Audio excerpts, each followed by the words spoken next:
this is some stuff which we published in our blog on the 6th of November, talking about how historically there has been a correlation between P multiples and share prices, or earnings and share prices. So let's talk about that correlations here. So what we've done is, over the next 4 slides, we've broken the history into 4 different phases, where one phase is P multiples expanding without earnings support for the broader market. Another phase is broad-based earnings growth, right? Which is what could happen if the capex cycle recovers, let's say, broad-based earnings growth.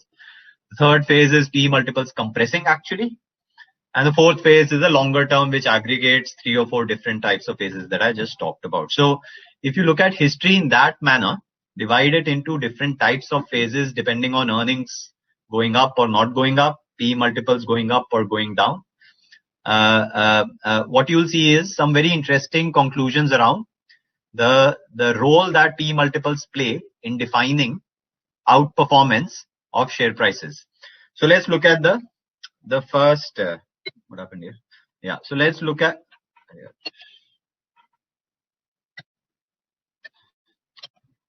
Sorry, the slides are playing up a bit. Okay. So let's look at slide 6, which is there in the screen on front of you. FY 14 to 19. Yeah, this was a period where obviously high quality stocks were in vogue. If you look at BSE 100 index, during this period, the index delivered an earnings CAGR of 4%. Yeah, and it underwent a 50% expansion in the PE multiple. So we had PE multiple expansion without earnings support for the broader index. Yeah. If you look at the examples of, let's say, Asian Paints and HDFC Bank here, the PE multiple of an Asian Paints also went up from 43 to 66. So roughly 50% expansion there. HDFC Bank from 21 times to 28 times, which is again about 30-35% expansion in the PE multiple, right? The interesting thing is that the share price movement that you see in those circled columns, right? The 2 circled columns, the last one and the second last one. The share price movement of an HDFC Bank or an Asian Paints relative to the index has been the same gap which we've seen in the earnings movement of Asian Paints and HDFC Bank relative to the BSE 100 index, right? So the gap between fundamentals of Asian Paints, HDFC Bank and the index has been the same as the gap between valuations of, or the share price movement of, these high quality companies versus BSE 100, right? So that's one interesting conclusion. If over the same period you build a regression analysis like this, where what we've got is the constituents of BSE 100 during this 5-year period.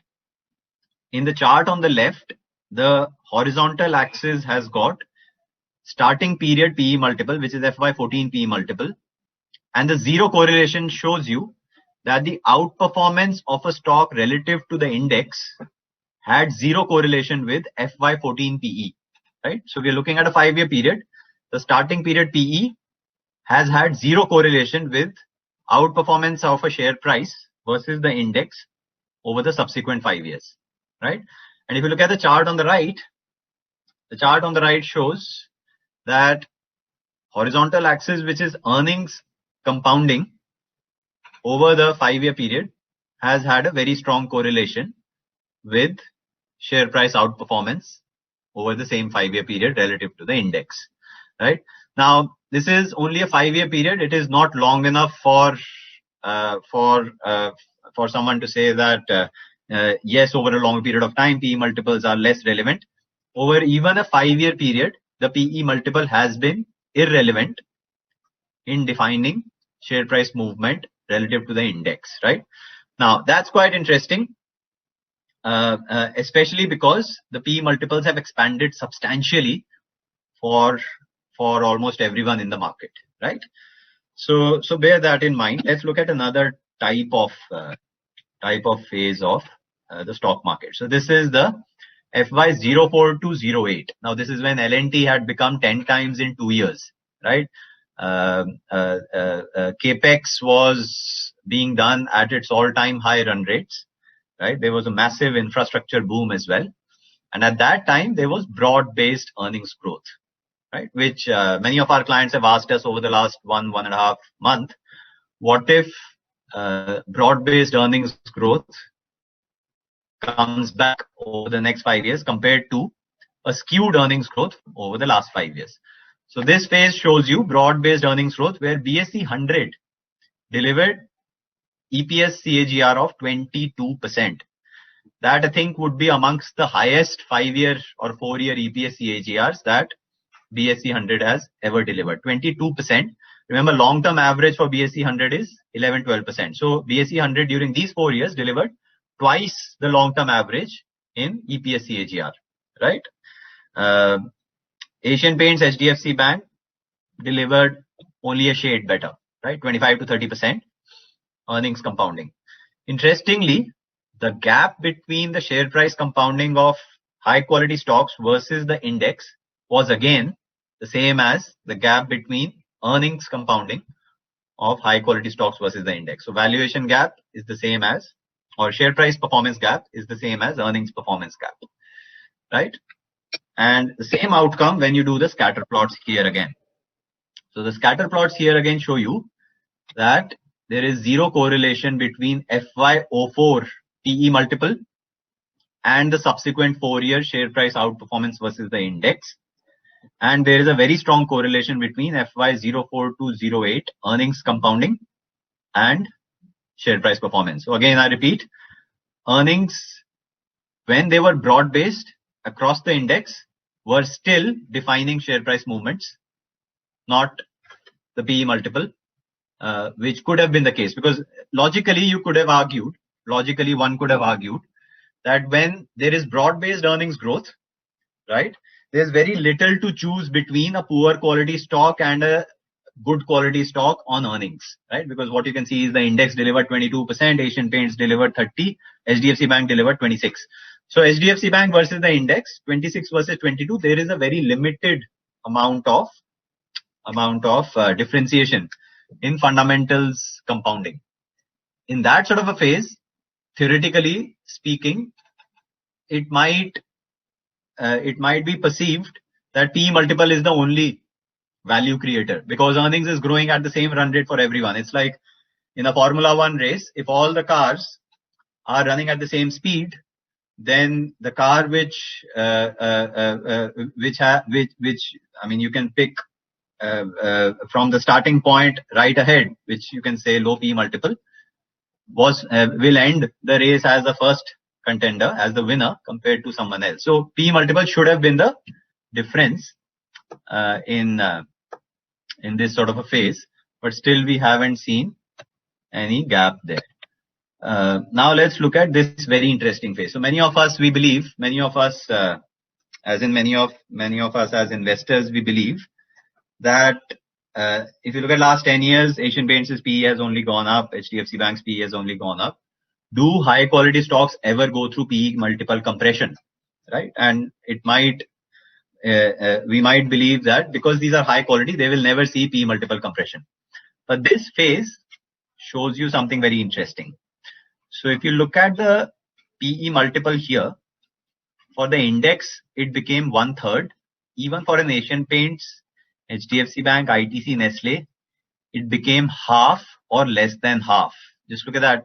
Nestle went through 64 times PE multiple going down to 22 times PE multiple over this 10-year phase. So this is a reality. It can happen, right? So let's accept it. Sitting here in 2019, we are buying into a portfolio where FY20 PE multiple is somewhere around 50 times. We might be sitting in 2029 with a PE multiple of 25 times. Right? That's a reality. That's reality. Now let's see what happens if that reality does fructify. So what you can see again in the circled columns of these two tables, of this table, the alpha between fundamentals of high quality versus the index, was also the alpha between share price compounding of high quality versus the index, right? And the same correlation charts will show you zero correlation between PE multiples and share price outperformance, and a very strong correlation between earnings growth and share price outperformance. Now again, this is counterintuitive. Why? Because intuitively you would say that when everything is going through a P multiple compression, if you can pick up a company which actually goes through a P multiple expansion, right, then it would have delivered a great outcome. We can't see it on the chart on the left. One very simple way to understand why that happens is because at a time when Sensex, Nifty, BSE 100 are going through significant compression in the PE multiple, right, it is highly likely that most companies, including good quality and bad quality, would also be going through PE multiple compression. But if there is a significant gap between earnings compounding for quality versus the rest, again the share prices define the gap, right? Obviously the share price compounding is slower than earnings compounding, but share price outperformance is defined by earnings outperformance, right? So that's this phase. And the last phase that we wanted to show was the long-term story, which is FY09 to 19. This phase has had broad-based earnings. It has had the 2008 crash. It has had the last 4 or 5 years of rally of quality and all sorts, right? So over a 15-year period, same conclusion, which we've seen in the last 3 phases. No correlation with PE, very high correlation with earnings.